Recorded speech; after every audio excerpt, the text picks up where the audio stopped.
I'm Hitan. I'm here with Eddie Small and EB Solomon. We're talking about a story that they both did on CEO compensation in the real estate industry. There's been a lot of talk about, executives taking pay cuts, salary cuts, but EB and Eddie found that those pay cuts may not necessarily mean as much as you might think. Eddie, why don't you start us off? Tell us a little bit about the premise of this piece. So I've been interested in like how much of an executive's compensation salary actually makes for a while. It goes back to like high school, actually, when the owner of one of my favorite sports teams said he wasn't taking a salary anymore because the team was too bad. And then the team kept being bad and he kept being rich. So uh, that's initially what got me interested in like how much salary actually makes up of an executive's compensation.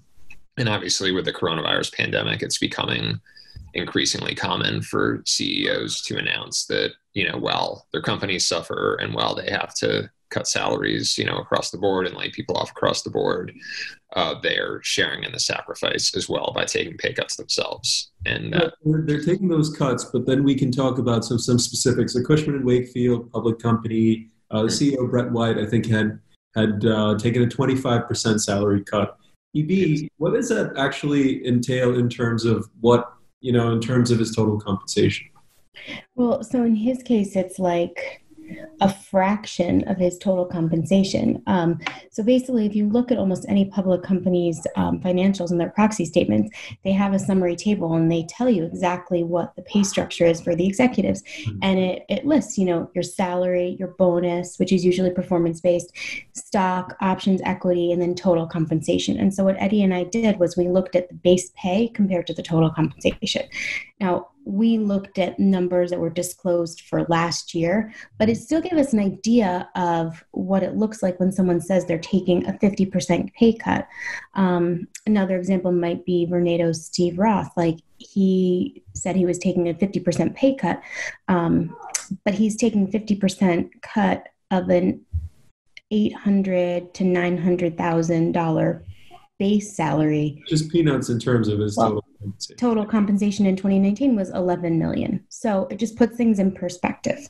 We should caveat that probably this year, likely their stock options are going to be worth less. Their bonuses are going to be worth less as well. So they will probably make less money, but the salary aspect of it is not as big of a deal as it may have come across initially. And I guess this is a broader conversation that's been happening for a couple of years about executive compensation in real estate, whether it's disproportionate, and it's a broader conversation in America in general.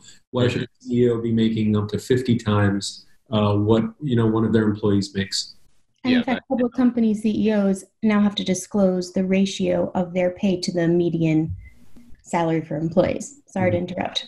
Yeah. No, I was just going to say, that gap between what a CEO makes and, what the average employee of the company makes has been going up steadily for decades now, I believe. The more you dive into where their compensation actually comes from, the more you see that in a lot of cases, at least for the companies that we looked at, salary does not make up the bulk of how they earn their money from these companies. I don't think, any of you correct me if I'm wrong, but I don't think any of the companies we looked at, like their salary was even half of their overall compensation. For the most part, it was coming a lot from bonuses, stocks, and the other sources we mentioned. I think the vast majority of the CEOs were getting most of their compensation from the bonus and stocks. And I actually do think it's worth mentioning that for a lot of the executives, their compensation is what they call at risk. So like there's not a guarantee that they're going to make tens of millions of dollars. If they have a certain amount of company stock, and most CEOs do have to own a certain amount of company stock, and the stock, plunges, they lose millions of dollars. One example where the CEO is mostly taking home his base pay is at Redfin, Glenn Kelman. He, I think most recently made $250K, and he's basically said that he's not taking a bonus until the company is profitable. But I think that's an outlier. And that's an example of a company that hasn't been a public company for that long and is still working toward profitability. And it's on a different trajectory than a lot of the REITs and other big companies we looked at. Right. Compass is another private company where the CEO had essentially announced that he's not going to be taking home a salary, right? Mm-hmm. Is there any sense of what the rest of his compensation structure is going to look like for this year? For a private company, I mean, who knows? I mean, a lot of CEOs may take, a nominal salary, but and with a startup and with a private company, I mean, there's options. Whether the options are worth anything at the end of the day, it's a huge debate. We can't even get into that.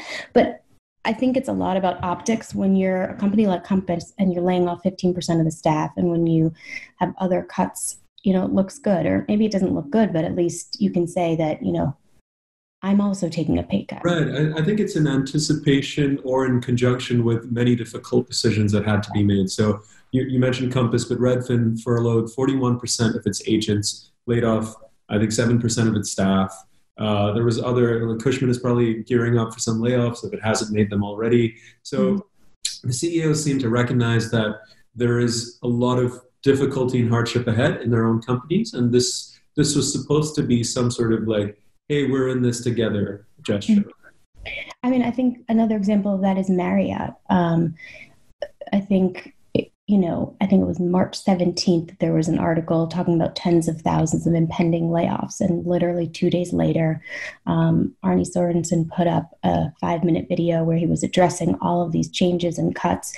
And if you watch to the end, his face, he chokes up when he's talking about having to lay off tens of thousands of people. Mm-hmm. So he's taking a pay cut also. Look, he's still extremely wealthy. He's still taking home a lot of money, but maybe I'm a softie and it goes a long way, at least when I'm looking at the video. Right. Okay. Eddie, EB, thank you very much. Thanks.